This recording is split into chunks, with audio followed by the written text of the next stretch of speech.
আসসালামু আলাইকুম lovely viewers. 30 পারা কোরআনের প্রথম থেকে শেষ পর্যন্ত সূরা ফাতিহা থেকে নাজিত কোন সূরায় কি শিক্ষা পাওয়া যায়,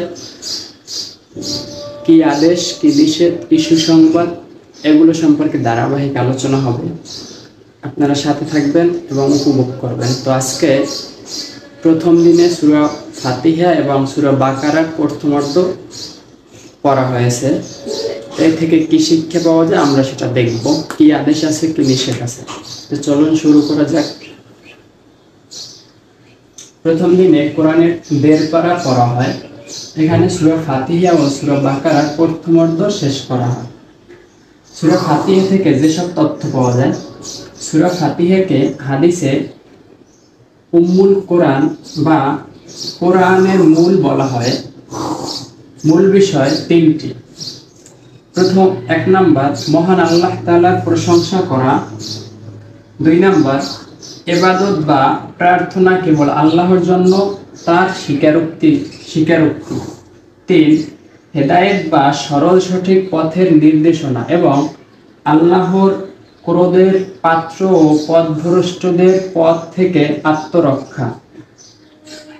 হেদায়েত এত গুরুত্বপূর্ণ যে প্রতিদিন ফরজ সালাতে 17 বার সূরা ফাতিহা পাঠের মাধ্যমে হেদায়েত চাওয়া হয়।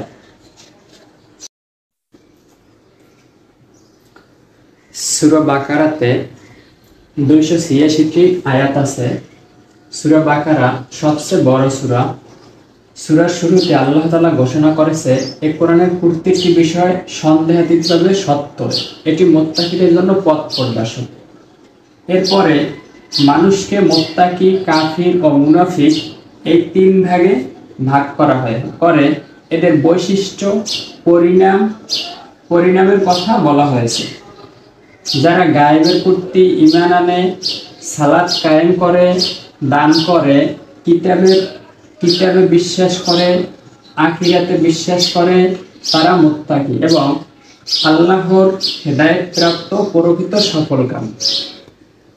লাভলি ভিউয়ার্স, সূরা বাকারার প্রথমার্ধে অনেকগুলো আদেশের কথা বলা হয়েছে। তার মধ্যে মূল পয়েন্টগুলো আপনাদের কাছে তুলে ধরা হলো। আদেশ, সূরা বাকারায় আল্লাহর ইবাদত করার কথা বলা হয়েছে। সূরার 21 নম্বর আয়াতে অঙ্গীকার পূর্ণ করা, কারোর সাথে ওয়াদা দিলে ওয়াদা রক্ষা করা, কথা দিয়ে কথা রাখা, অর্থাৎ অঙ্গীকার পূর্ণ করা, এটি সূরা বাকারার 40 নম্বর আয়াতে আছে। কোরআনের প্রতি ঈমান আনা এবং একমাত্র আল্লাহকে ভয় করা। সকল আসমানি কিতাবে ঈমান আনতে হবে এবং ভয় করতে হবে একমাত্র আল্লাহ তাআলাকে, এটি সূরা বাকারার 41 নম্বর আয়াতে আছে। নামাজ জামাতের সঙ্গে আদায় করা এবং যাকাত প্রদান করা, সূরা বাকারার 43 নম্বর আয়াতে আছে। ধৈর্য এবং সালাতের মাধ্যমে আল্লাহর কাছে সাহায্য প্রার্থনা করা, অর্থাৎ কোনো সমস্যা, যে কোনো সময় কোনো বিবৃতিকর পরিস্থিতিতে আল্লাহ তাআলার কাছে সাহায্য প্রার্থনা করতে হবে এবং সেটার মাধ্যম হচ্ছে ধৈর্য ধরতে হবে এবং সালাত আদায়ের মাধ্যমে আল্লাহর কাছে সাহায্য চাইতে হবে। এটা সূরা বাকারার 45 এবং 153 নম্বর আয়াতে আছে। পিতামাতা, আত্মীয় স্বজন ও এতিম মিসকিনের সাথে সদ্ব্যবহার করা, অর্থাৎ সদ্ব্যবহার করা, উত্তম আচরণ করা এবং মানুষের সাথে উত্তম কথা বলা, এটি সূরা বাকারার 83 নম্বর আয়াতে আদেশ করা হয়েছে যে মানুষের সাথে উত্তম কথা বলা, উত্তম ব্যবহার করা, ডাইরেক্ট কোরআনে নির্দেশ দেওয়া হয়েছে। হজ ও উমরার সময় আমরা যখন হজ করতে যাব, সামর্থ্য থাকলে যখন হজ করতে যাব, তখন আমরা মাকাম ইব্রাহিমের সালাত আদায় করতে হবে, এটা সূরা বাকারার 149 নম্বর আয়াতে বলা হয়েছে। সব সময় নির্দিষ্ট স্থান ব্যতীত আল্লাহকে স্মরণ করা, সুখ দুঃখে আনন্দ বেদনায় সবসময় আল্লাহকে স্মরণ করা এবং আল্লাহর কৃতজ্ঞতা প্রকাশ করা, এই ভেবে যে আমি তো বেঁচে আছি, আমার মতো অনেকেই তো মারা গেছে, আমার সে ছোট মারা গেছে অনেকে, আমার সে দেখতে সুন্দর ছিল তারা মারা গেছে, কিন্তু আমি তো বেঁচে আছি, সুস্থ আছি, এজন্য আল্লাহ তাআলার কৃতজ্ঞতা প্রকাশ করা, এটি সূরা বাকারার 52 নম্বর আয়াতে আছে। জিহাদ করা,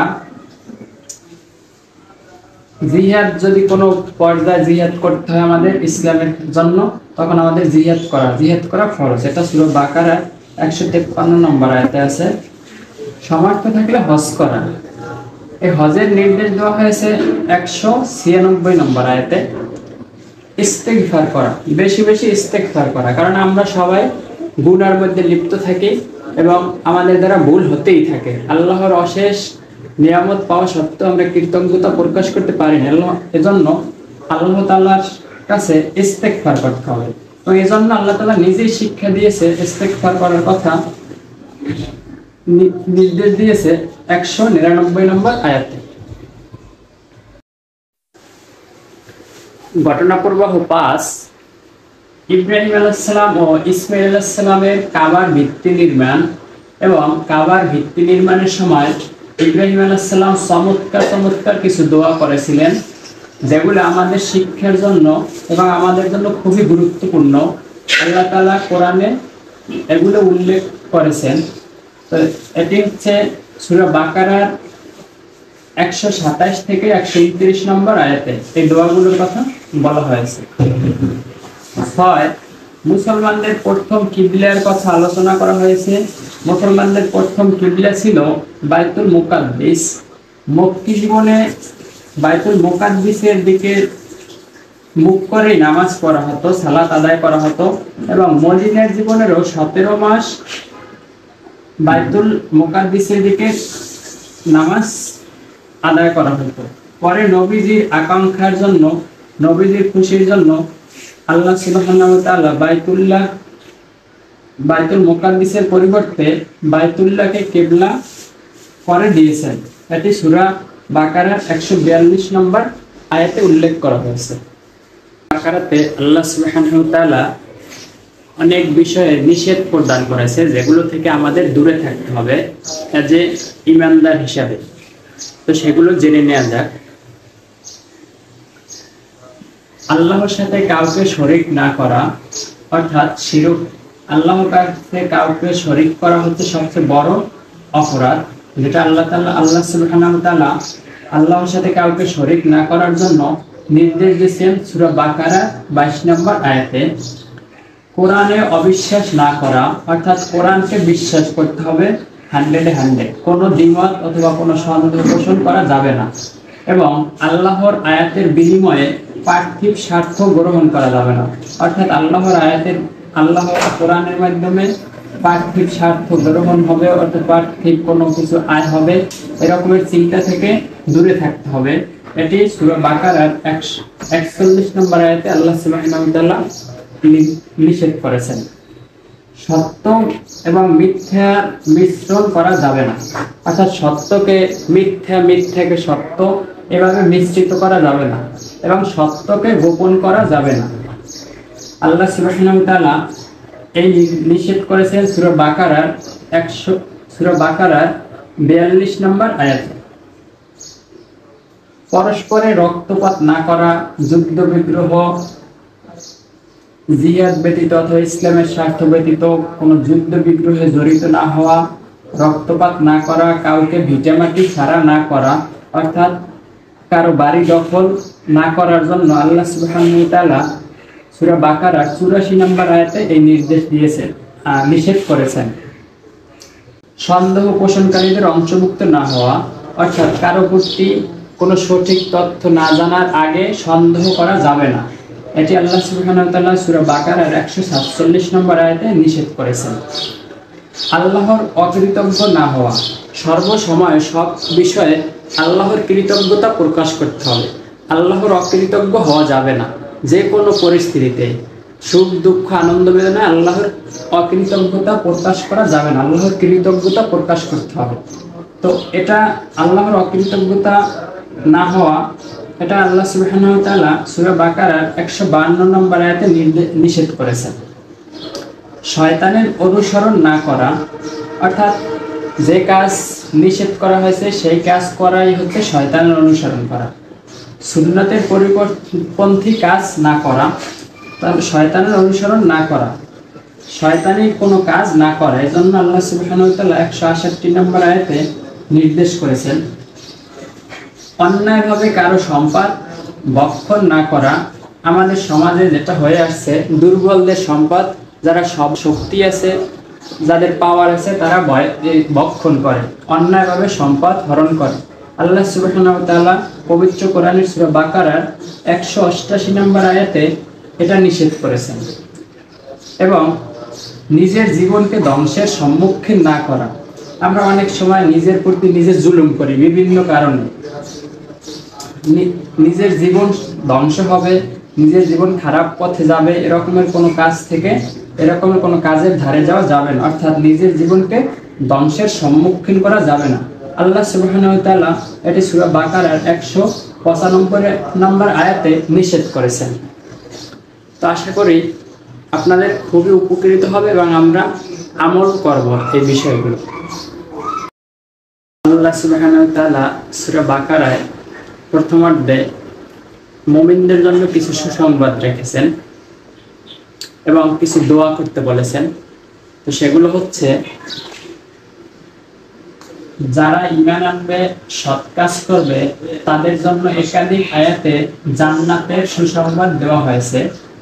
আল্লাহ সুবহানাহু ওয়া তাআলা পবিত্র কোরআনের সূরা বাকারার 25 নম্বর আয়াতে এটি ঘোষণা করেছেন। এবং বিপদ আপদে সালাত এবং সবরের মাধ্যমে আল্লাহর সাহায্য প্রার্থনাকারী ধৈর্যশীলদের সুসংবাদ দিয়েছেন স্বয়ং মহান আল্লাহ সুবহানাহু ওয়া তাআলা। এটি সূরা বাকারার